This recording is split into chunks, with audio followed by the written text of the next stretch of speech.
Aku dulu meminta sampai akhirnya aku bisa memberi, bahkan aku bisa beli rumah, beli mobil, bisa umroh, dan bisa membantu sanak saudara karena aku mengamalkan amalan yang akan aku share sebentar lagi. Jika kamu amalin ini 40 hari berturut-turut, rasakanlah kamu akan mendapatkan rezeki dari arah yang gak disangka-sangka dan kamu akan merasa keberlimpahan. Kalau nggak percaya silahkan praktekin aja. Assalamualaikum warahmatullahi wabarakatuh. Insya Allah di sini aku akan nge-share kepada teman-teman semua tentang kita gimana sih cara bisa mendapatkan keberlimpahan rezeki dari arah yang gak disangka-sangka, karena aku pribadi ngerasain hal yang sangat luar biasa ketika aku ngamalin ini. Semoga siapapun yang nonton video ini Allah berikan rezeki dari arah yang gak disangka-sangka, keberlimpahan yang sangat-sangat berlimpah. Apa yang harus dilakukan? Sebelum dilanjutkan nonton video ini, alangkah baiknya kita istighfar terlebih dahulu, karena kita tuh banyak banget dosa. Karena aku banyak banget ikut seminar-seminar, kenapa rezeki itu terhambat, rata-rata itu karena dosa yang kita lakukan. Jadi perbanyak istighfar. Dalam sehari itu coba minimal itu istighfar 100 kali, dan itu sangat-sangat membantu kita untuk membuka pintu rezeki. Karena aku pribadi merasakan ketika misalnya kita ibadah ya, beristighfar 100 kali dengan menghayati istighfar itu, astagfirullahaladzim, astagfirullahaladzim, astagfirullahaladzim, alhamdulillah Allah akan bukakan banyak hal. Sama halnya ketika misalnya aku mendengar ceramah Ustadz Adi Hidayat. Kata Ustadz Adi Hidayat, salah satu amalan pembuka pintu rezeki itu adalah beristighfar. Jadi usahakan dalam satu hari itu istighfar 100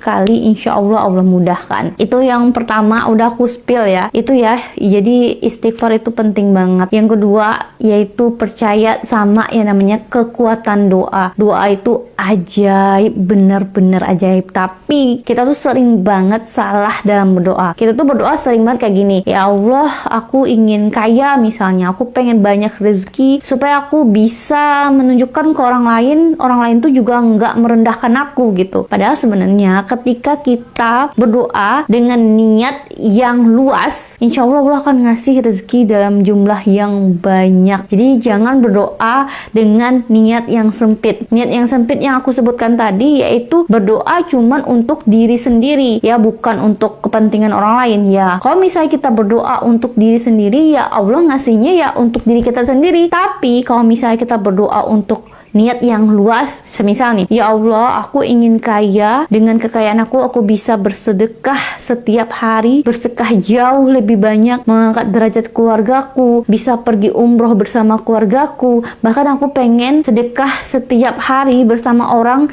dan sebanyak-banyaknya orang. Apalagi kamu bisa ngelis dan ngusahain sedekah subuh setiap hari, karena itu sangat-sangat mustajab. Jadi berdoa bukan hanya untuk kepentingan diri, berdoa dengan niat yang sangat luas. Coba dipraktekkan, insya Allah Allah akan mudahkan. Ketika kita berdoa hanya untuk diri kita, Allah akan beri untuk diri kita sendiri. Tapi kalau misalnya kita berdoa dengan niat yang luas, insya Allah Allah akan berikan rezeki yang lebih luas, dan insya Allah Allah beri rezeki yang gak disangka-sangka dari arah yang gak disangka-sangka. Selanjutnya yang ketiga, coba laksanain sholat sunnah ya, sholat sunnah, rutinin sholat sunnah duha. Insya Allah sholat sunnah duha itu pembuka pintu rezeki banget. Insya Allah Allah akan beri rezeki dari arah yang gak disangka-sangka. Karena aku pribadi itu udah rutin sholat duha sejak SMA, dan sampai detik ini Allah izinkan aku bisa mendapatkan rezeki dari arah yang gak disangka-sangka. Walaupun sebenarnya aku gak kerja sebagai PNS, tapi aku berusaha untuk jadi konten kreator, dan alhamdulillah melalui konten kreator aku bisa mendapatkan rezeki.